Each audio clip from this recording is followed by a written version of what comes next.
Hey guys, Effie here. Today I'm going to show you how I made this shaker card using our Pretty Mail 4x6 stamp set.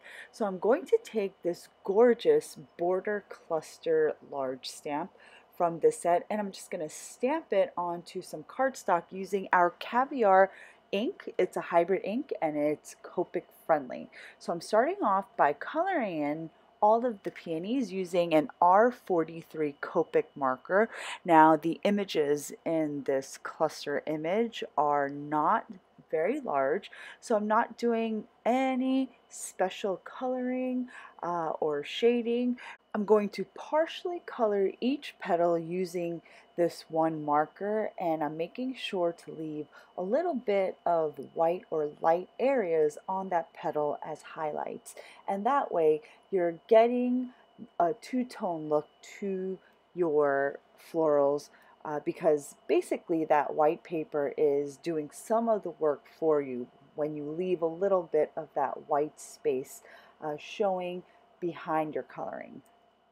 I did go in with a slightly darker pink marker to add just a tiny bit of shading to my peonies, but honestly this was kind of unnecessary because the petals are so small.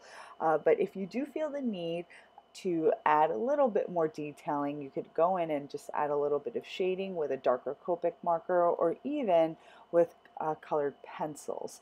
And you can do the same to your leaves, but for my leaves I actually only ended up going with just the BG13 and I didn't add any shading to my leaves.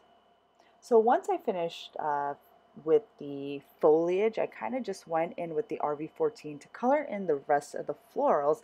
And once my coloring was complete, I took these two frame dies from the coordinating die collection for our Pretty Mail stamp set, and I die cut the actual frame. Now, you don't have to cut out that inner frame if you don't want to, but I am making a shaker card today, so I needed a window. So I did cut out the outer frame and also the inner frame, and I thought that this was so gorgeous. If you are pressed for time, you don't have to make a shaker card. You can just pop up this frame in the center of a cardstock or a panel and just stamp your sentiment right in the center of that window and just be done with it. But I did want to go the extra mile today to make a shaker card. The congratulations sentiment is from our most interesting Cardmaker 2.0 stamp set. That sentiment set comes with some pretty witty sentiments and also some pretty basic sentiments in this nice scripty font. So I just chose the simpler congratulations sentiment stamp and I stamped that using our Caviar dye ink. Next, I added some acetate to behind my floral frame and then added a double layer of foam tape. After I have adhered all of my foam tape behind that frame, I took the largest die from our double stitch rectangles small die collection to cut out that sentiment panel, because this is going to be popped up onto a top folding A2 black card base.